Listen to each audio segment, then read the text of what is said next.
The Broom by Nickell. This is a really cute book. It's short read. It's not a long read. And it's about a witch. A young lady, Lydia, came over from Europe to the New World during the Salem Witch Trials. And she finds out she's a witch. And she has to escape the trials to survive. So it's about her and her life, and it's a really sweet read. So if you want to learn about the Salem Witch Trials without having to go through a history lesson, this is the book for you. He took his little story of a witch with a broom and added in some factual history from the Salem Witch Trials, and you have The Broom by Nickell. And this book is dedicated to Amanda and her children.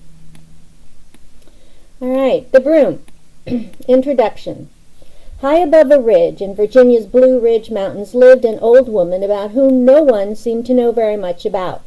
She lived in a rickety old house that was delicately situated on a slope near the top of an ancient mountain, which came to be known as Devil's Knob. Far below her one window, a hamlet of 5 or 6 homes sat as though they were miniatures. Since the old woman's eyes had long since become weakened from age, she could hardly see much of what was happening. She spent most of her time sitting in a rocking chair with her back to the window and her feet propped upon a stool. Always she enjoyed sitting in front of her warm fireplace. From time to time she walked outside onto her porch, where one end rested on a bent post driven deeply into the steep incline of a hill. She would gather several pieces of weathered firewood before returning to her tiny house. The fire never died because she only maintained a small fire enough to sustain a constant low burn. Although she retained little in the way of her personal belongings, she kept in the corner toward the rear of the house an ancient broom.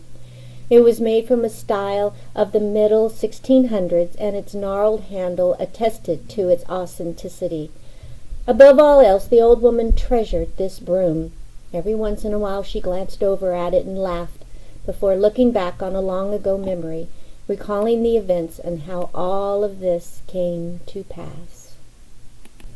Chapter 1. By the middle of the 1700s, the western migration was edging its way nearer to the Ohio River.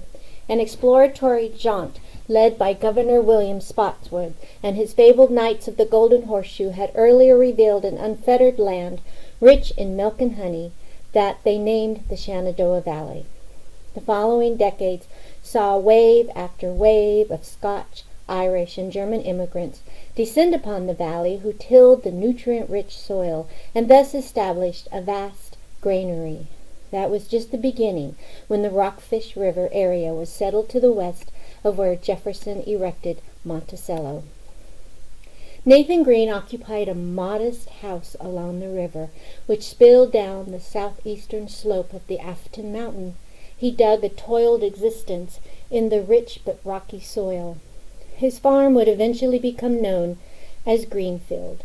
To the northwest was Afton Mountain, and toward the southwest, a bit further away, Devil's Knob rose to meet the setting sun. Evenings came early on Greenfield Farm, especially in autumn. Fiercely chilled winds began in mid-October and ushered in a harbinger of the colder season, as the reds and yellows fell from spindly limbs and lit the ground as if a fading fire. Nathan busily gathered pumpkins from the field that had already produced a modest crop of corn. The night was approaching, and he wanted to stoke his fireplace. As the sun dipped below the crest of Devil's Knob, Nathan placed the last of the pumpkins into a pile near the barn. It was dark when he finally put the last of his implements away. As the howling wolves greeted the rise of an amber moon, Nathan rushed into the house with an armful of firewood. The howling grew louder. He shivered. Stoking the glowing coals, the fire slowly warmed his modest home. Nathan suspended an iron pot from a hook, and the sweet aroma emanated from the bubbling stew. He savored the last spoonful of his supper when the howling suddenly stopped. A knock at his oaken door startled him.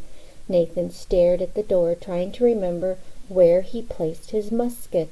A second knock made him jump, and he dropped the bowl and spoon onto the floor. With the third knock, he stuttered, "Who is it?" "Open the door, Nathan." It was a low but distinctly female voice. Nathan walked toward the door. Opening it, he found a small, yet aged woman, and he motioned her in. She looked up at him and laughed.